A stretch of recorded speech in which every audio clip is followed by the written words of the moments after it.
Why your dog pulls you on leash and how I fix it in 3 steps without using treats. Let's dive in. Your dog is pulling you on leash because most likely you are not telling your dog to do anything. Therefore, when you pass a person or a dog or an animal, your dog pulls, lunges, acts nutty. It's all because you are not being clear enough to your dog and you are not telling them to do anything.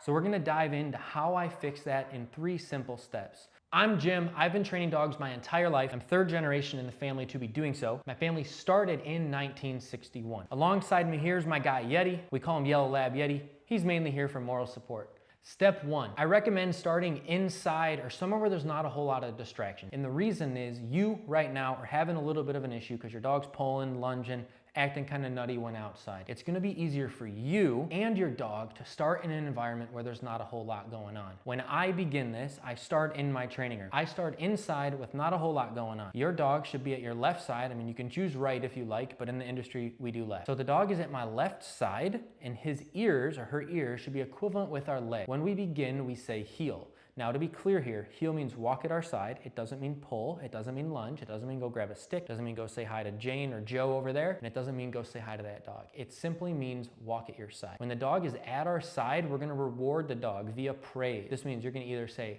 good boy or good girl, and or you can pat the dog on the head when they're doing so. When the dog breaks heel, meaning if the dog pulls you, we're gonna give the dog a little tug on the leash straight back.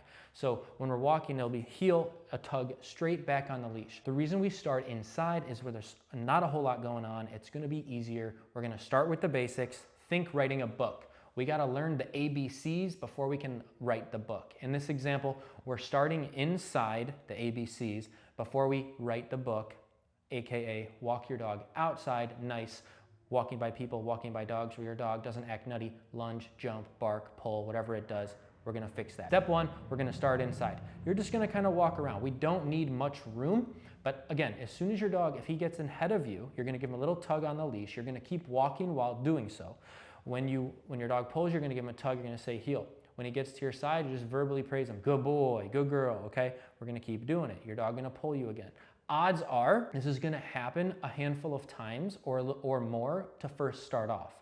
But the biggest thing here is praise. So when your dog's at your side, you gotta praise your dog. Now mind you, this is not a race. I want you to just walk at your normal speed. If he pulls you, we're gonna give him a little tug straight back. Now, if your dog is the dog who slams on the brakes when walking, so now, okay, if I'm the trainer and our dog's behind me, at that point, you're gonna give him a little tug forward.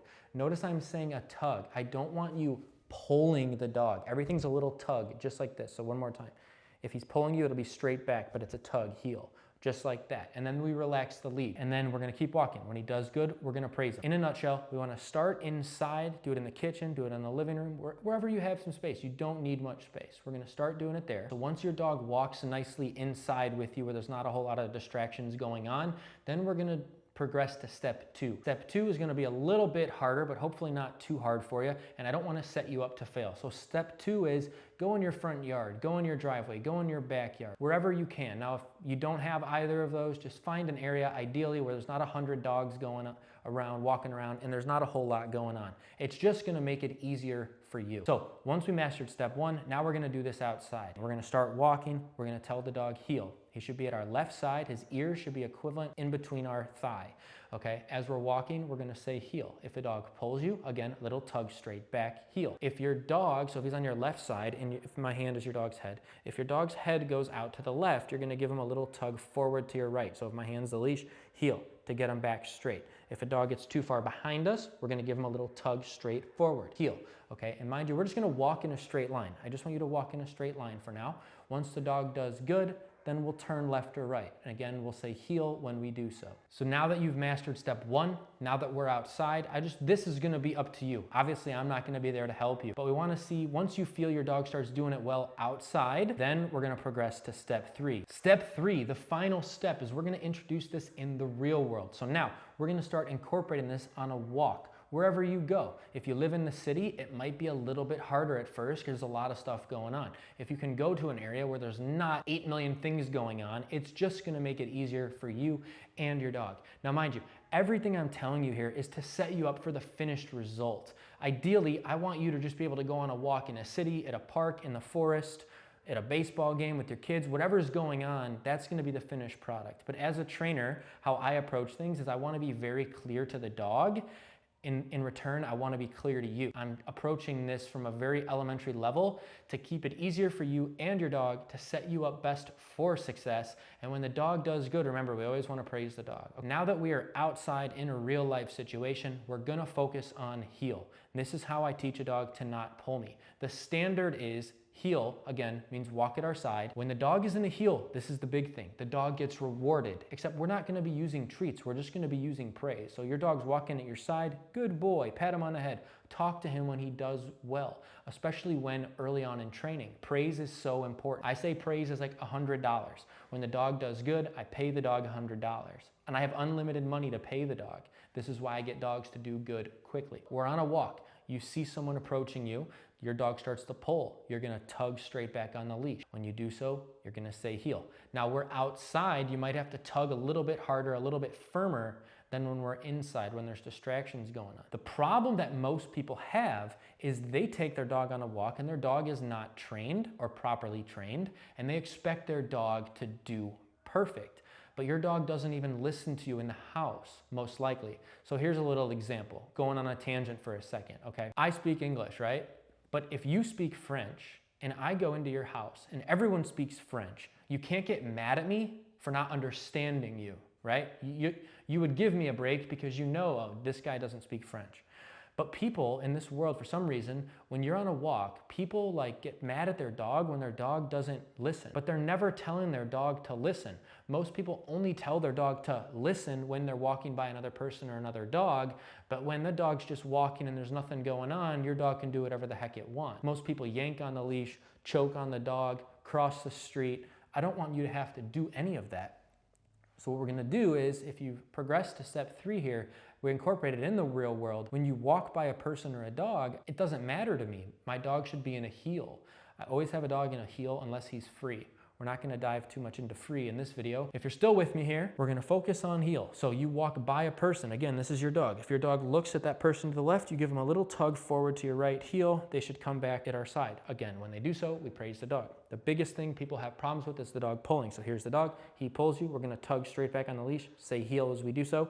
Once the dog gets to your side, we're gonna praise the dog. So those are the 3 steps to beginning teaching a dog heel. In summary, step 1, start in an area where there's not a whole lot going on. Again, I'm in my training room right now shooting this video, but this is where I begin teaching a dog heel. Once the dog starts to understand that, then I bring him outside where there's a little bit more going on, but we're still not throwing him into the fire right away. We're still not going in public where there's 100 people and dogs around, and it's just gonna make it harder for you and the dog. You're probably gonna have negative results if you do that. And me, again, as a trainer, I wanna set you and your dog or any dog that I train up to succeed. That's step 2. And then finally, step 3, the finished product into the real world. Now, when we're on a walk, I always have my dog in a heel unless I tell him free. And the reason is, this is the standard that I set to my dog or any dog that I train.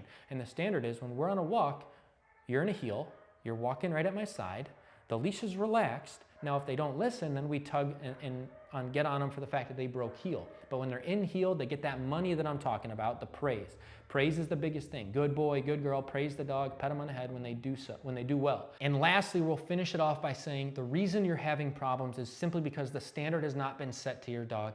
Your dog's allowed to do whatever it wants until it's not. The final little nutshell I'm gonna leave you here is setting the standard to the dog is super important. This is how I fixed hundreds into the thousands of dogs. I do this every day. This is my job, training dogs. The first thing I teach any dog when training is heel, because that's the most important thing in my opinion. So if they're walking nicely at your side, they're not gonna be pulling you down the street. They're not gonna be chasing at another dog. They're not gonna be pulling at another person. They're not gonna be trying to get an animal, a stick, a bike, a car, anything, because we're focused on heel. And heel means walk at your side. One last little analogy for you here. When you go in the car, what do you do? Or what are you supposed to do? You're supposed to put on your seatbelt, right?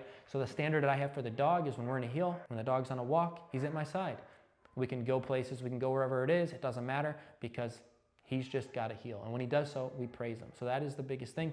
If this video helped you out, if you have any questions or any ideas or things you are struggling with, drop a comment down below of what you are struggling with. I'm always looking for new ideas, new ways to help you. This is one of my first videos here. I'm going to be starting making longer content videos like this to help dog owners, dog trainers who just want to get better.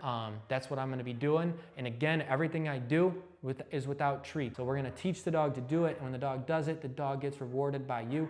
Praise is one of the biggest things. And as always, we're going to leave you with this last little tidbit. A well-trained dog starts with a well-trained owner. My job is to teach you how to become that well-trained owner we speak of. Alrighty, thank you guys for tuning in. Again, appreciate it. And just want to say thanks to my guy, Yeti. You're going to be seeing him more. He's my assistant. He helps. He makes sure everything flows nicely. Peace out. Somebody pour me a drink.